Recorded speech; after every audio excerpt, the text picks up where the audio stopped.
Hey guys, SlimKirby here. Welcome back to Let's Play Fire Emblem Path of Radiance. In this video, I will complete the rest of the battle, but I will say that it took me quite a lot of cuts just to finish the battle, especially at one part, which I'll go over near the end of the video when it becomes more relevant, but yeah, this is where the majority of the cuts had to be made, because certain things took so dang long to do. And I was also just moving units around a lot, so I just decided that this is where the majority of the cuts should have came from. This is about, I want to say, let's see, this is about 17 minutes worth of footage condensed down to 11 minutes.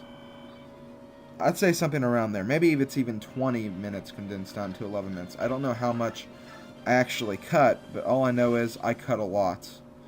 And you'll see a lot of the camera fading in and fading out. That's just that whenever I make a cut, that'll happen. Anyways, the reason why it took me so long to do this chapter is at the end, first of all, you have to fight a Goldoan dragon, which, right away, you have to imagine that that could be a very difficult fight.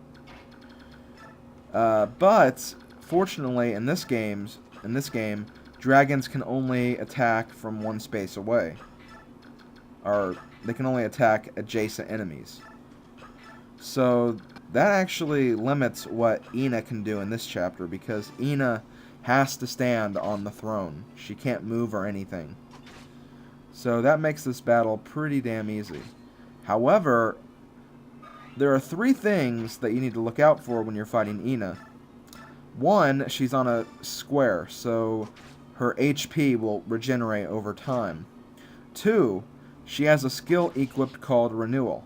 That'll give her a set amount of HP every turn, along with the HP she's already gaining. And then she has an elixir, which is 1 elixir is 3 elixirs. And what an elixir does is it completely heals your HP whenever you use it. So, essentially, every turn, I was attacking with all my guys at once, couldn't quite finish her off, and then she just healed all of the damage she took. So she got restored all of that damage over and over and over again, which, that alone probably could have been 5 minutes of me just doing that over and over again. So that was definitely a candidate to being cut. I really had to cut that out. So yeah, that's just one of the things you have to look out for whenever you're battling Ina. Otherwise, she's a very, very easy opponent. Keep in mind that she is a dragon laguz, so she is very weak against thunder magic. So if one of your sages has a L Thunder spell, by all means use it. Use it, use it, use it. Soren is going to be a big help for that battle alone, just because of his skill, because he has Adept, so he could easily attack twice. Maybe even 3 times if he's fast enough, but I don't think he's fast enough to double Ina. I'm also going to use a Ward Staff right here on Nephany, because she has to fight some mages in a little bit, and I don't want her to get overwhelmed. Especially since there is a Sword Master with a killer sword, or killing edge over here as well. So yeah, that's basically why this chapter took me so long. That, and also because I had to move Volk to the other side of the map where the last 2 treasure chests are. That's another thing that took me quite a bit of time, but I'm just going to show you a little bit of how I got him there fast enough. Just rescue him with one of your cavalry units and just take him there. Also on this turn, whatever turn it is, turn 19, a thief will appear. So if you've been taking too long to get treasure chests, there is a small risk that the enemy thief will actually steal some of them. So make sure you take out that thief as soon as he gets on the battlefield. He's pretty weak. As you can see, Rise can kill him in 1 attack. So I really didn't have to worry about him too much. But yeah. Again, just be very careful. Make sure you don't do anything stupid. Otherwise, you could lose some treasures, and you do not want to lose any treasure chests. One of the things that Volk got from the treasure chests in the upper area was a Thoron spell. I believe Thoron is the A rank thunder magic. So if any of your mages or sages can by any chance use thunder magic, Thoron would be a Ina killer. That would probably be almost overdoing it, almost. But I think even if you have Ileana, her magic would probably only be at B right here. So I don't know if she could actually use Thoron by this point. But I don't know. Maybe if you use a few arm scrolls, maybe Ileana and maybe even Soren can use Thoron against Ina. So yeah, just more cuts, as you can see. That's really all I did for this whole episode. I just cut most of it. And then, of course, next video will be nothing but cutscenes. Oh, goody, a Master Seal. We don't even need those anymore. Jeez. Let's see. Just trying to move units very slowly. Trying not to make any mistakes. Go L Thunder.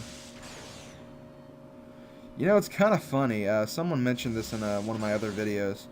But when you see, like, giant spells like L Thunder and Balganon, and I forgot the wind one, but when you see giant spells like that, and then the enemies actually avoid them, that is hilarious, just because you wouldn't expect them to actually avoid such a huge attack, but sometimes they do. Sometimes they avoid them.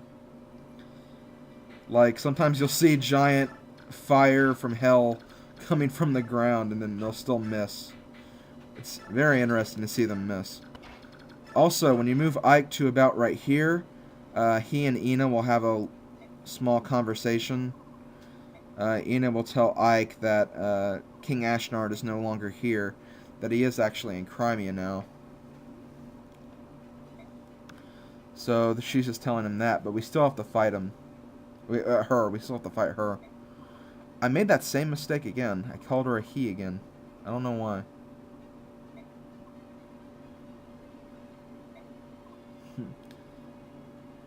Let's see. We cannot have it both ways. We both want what is our own interest. Yeah. You both have your reasons for fighting. I love how that's the second time in this battle that Ike has said hi-ya. Oh, and I just realized that I did not show Volk getting that second treasure chest. Oh well, I'll just briefly mention what he got in like the next video or something, because the way I have this video set up, I have it in this video ending perfectly as soon as Ina gets killed. So, or not really killed, but as soon as she faints from this battle. Oh great, I'm using Pokemon terms for Fire Emblem characters. That's perfect. Ooh, Kieran is level 8. I think that's the highest. I think... Oh, wait, no. I think Ike is actually higher. He's either higher right now, or he will be higher.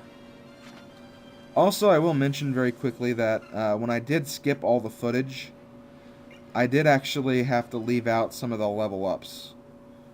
I just realized that now. I had to leave out some of the level ups that some of my units got, but if some of you have actually been following my stats, you can generally tell what my units level up when they did level up.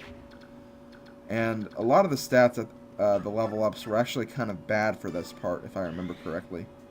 So really, you aren't missing that much.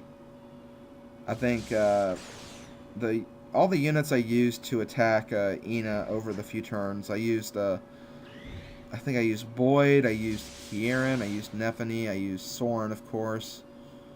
And, of course, I also used Ike. Those are really all the only units I used against Ina. Okay, so here's the final attack against Ina. As I said, I cut out so much footage that her elixir is actually gone by this point, so she no longer has the elixir I was talking about.